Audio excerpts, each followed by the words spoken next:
আমাদের বাংলাদেশে সাম্প্রদায়িক সম্প্রীতি আছে না নাই? আবহমান কাল থেকে আমরা মুসলিম, হিন্দু, বৌদ্ধ, খ্রিস্টান, পাহাড়ি, নৃগোষ্ঠী মিলেমিশে একাকার, আমরা সবাই মিলে বাংলাদেশ। আওয়াজ করে বলেন ঠিক কিনা? আমাদের পারস্পরিক সম্প্রীতি, ভালোবাসা, সৌহার্দ্যপূর্ণ আচরণ, বোঝাপড়া এটা বেশ মজবুত, বেশ মজবুত। তবে মাঝে মাঝে আমাদের এই সম্প্রীতির ভেতরে অনেকে ফাটল ধরাতে চায়। আমরা যে সুখে আছি, শান্তিতে আছি, এটা অনেকের ভালো লাগে না, ঠিক কিনা বলেন? আমাদের মধ্যে সাম্প্রদায়িক সম্প্রীতি, সৌহার্দ্যপূর্ণ আচরণ, ভালোবাসা এটা আবহমান কাল ধরে আছে। তার প্রমাণ আমরা তাফসিরুল মাহফিলের আয়োজন করলে আমাদের হিন্দু ভাইরা ডিস্টার্ব করে না, ঠিক কিনা? এবং আমি যদি বলি হাত তোলেন, হিন্দু ধর্মের কারা কারা এসেছেন, কত শত কত হাজার যে হাত উঠবে, আপনি অবাক হয়ে যাবেন। আমি চাচ্ছি না হাত উঠাতে। খুলনাতে সর্বশেষ যে আমি প্রোগ্রাম করে গেলাম, সেখানে কয়েকশো হিন্দু ভাই আসছে আমাদের আলোচনা শুনতে, আলহামদুলিল্লাহ।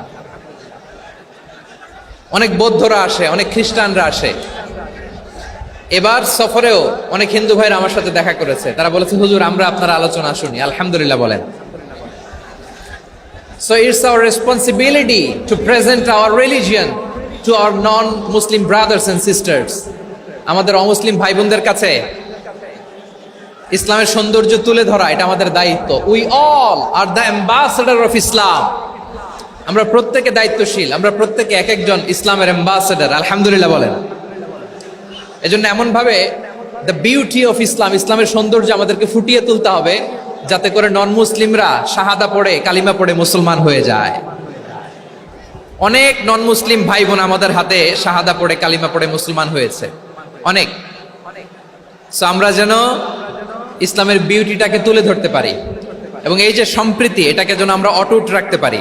আদতে আদতে বাংলাদেশের ইতিহাস বলে আমাদের দেশে কোনো দাঙ্গা নাই, আছে? লালমনিরহাটের ভাইয়ের আওয়াজ করে বলেন, আমাদের দেশে হিন্দু মুসলিম দাঙ্গা আছে? আমরা ভাই ভাই, আওয়াজ করে বলুন তো, আমরা কি ভাই ভাই? কিন্তু কিছু দুষ্ট লোক আছে, তারা আমাদের সম্পর্কের মধ্যে ফাটল ধরাতে চায়, ঠিক কিনা বলেন? মাঝে মাঝে ঝগড়া লাগাতে চায়। দেখবেন পত্রপত্রিকায় দেখা যায় বিভিন্ন ধর্মীয় উপাসনালয়গুলোতে হামলা চালানো হয়। এগুলো রাজনৈতিক উদ্দেশ্য প্রণোদিত, এগুলোর সাথে ইসলামের কোনো সম্পর্ক নাই। এজন্য এই দুর্বৃত্তদের ব্যাপারে আমাদের সাবধান থাকতে হবে। আমরা সবসময় যেমনি ঐক্যবদ্ধ, ইউনাইটেড, আমরা যদি এরকম ইউনাইটেড থাকি, এই সমস্ত দুর্বৃত্তদের কালো হাত ভেঙে দিতে আমাদের 1 ঘন্টাও লাগবে না। চিল্লায় বলো ঠিক কি না? আমরা সংঘবদ্ধ থাকবো। এই যে আমাদের পিসফুল কোএক্সিস্টেন্স, শান্তিপূর্ণ সহাবস্থান। হিন্দুরা পূজা করে, যেদিন হিন্দুদের পূজা অনুষ্ঠান, আমরা ওই দিন তাফসির মাহফিল করি না, ঠিক কিনা বলেন? যেদিন আমাদের তাফসিরুল কোরআনের প্রোগ্রাম, ওই দিন আমাদের হিন্দু ভাইরা ডিস্টার্ব করে না, সুবহানাল্লাহ। হিন্দুদের পূজা অনুষ্ঠানে মাদ্রাসার ছাত্র যে পাহারা দেয়, গোটা বিশ্বে এরকম দৃষ্টান্ত, নজির বিরল, ঠিক কিনা বলেন? আইন শৃঙ্খলা বাহিনীর পাশাপাশি মাদ্রাসার ছাত্ররা যে সেখানে পাহারা দেয়, গোটা পৃথিবীতে এই দৃষ্টান্ত আপনি পাবেন। মাদ্রাসার ছাত্ররা, তারা তো কোরআনের ধারক, তারা হাদিসের ধারক, তারা কেন মন্দির পাহারা দিবে? এই সম্প্রীতিকে ধরে রাখার জন্য, এই সৌহার্দ্যকে ধরে রাখার জন্য, আমাদের পারস্পরিক ভালোবাসাকে অটুট রাখার জন্য। আওয়াজ করে বলতে হবে ঠিক কিনা? এখন বলেন, আমাদের এই ভালোবাসা অটুট থাক, আমরা চাই কি চাই না?